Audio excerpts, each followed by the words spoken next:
The problem that we're going to look at is stated as follows. A living room set consisting of one sofa and one chair is priced at $200. If the price of the sofa is 50% more than the price of the chair, find the price of the sofa. Now we know we have a chair and a sofa that priced together give us a value of $200. We need to find the price of the sofa. The sofa price is based on the chair price, but we don't actually know what the chair price is for this particular problem. What we do know is that whatever the chair costs, the sofa is that amount plus 50% more or half of that cost. So what I'm going to do is, instead of trying to look at an equation, and maybe that might be the case that we're not as comfortable setting up an equation, I know that I can build a table of values and look for a pattern in the data that will help me to find what the price of the sofa is. So I have a table that's already set up, and I'm going to use the table to help me solve the problem. So this table is set up as follows, where I'm going to identify a chair price, a sofa price, and look for the total price. And the key that I'm going to look for in this total price column is $200. So when I know that I've reached a $200 mark of total price, I know that I have solved my problem because that was given that together they add to $200. So maybe I might say, just for the sake of some place to start, suppose my chair is $200.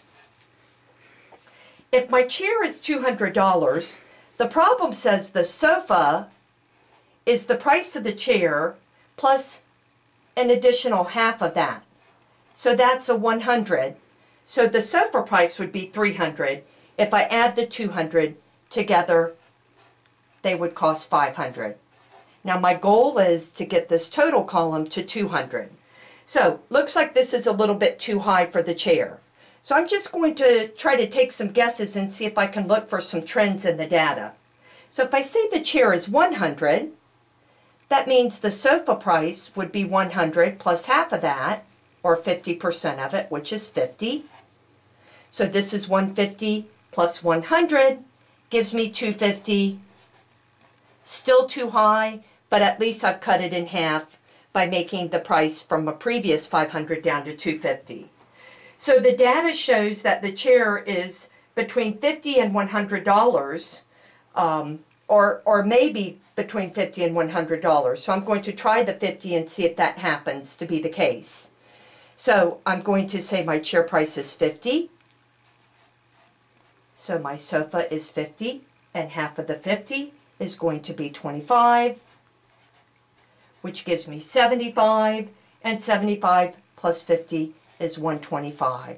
So yes, it does indeed look like it's falling somewhere between this $150 and it looks like it would be a little bit closer for my total price to the 250 than the 125.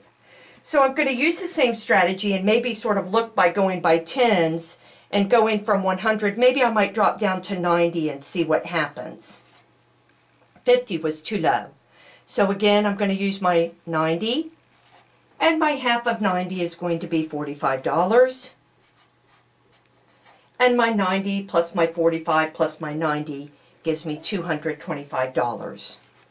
Still too high, but definitely getting closer. So I'm going to bump down another 10 and see what happens. What if my chair is 80? That means the sofa is 80, and half of that, or 50%, is 40.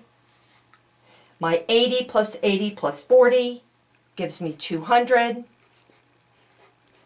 And this just happens to be the total cost of the sofa and the chair. So I know that I've been successful with this particular guess, which means that my chair is $80.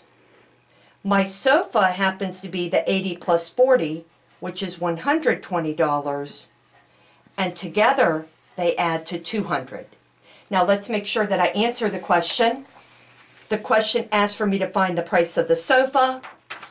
By looking at this table, I can now identify that the sofa price is $120.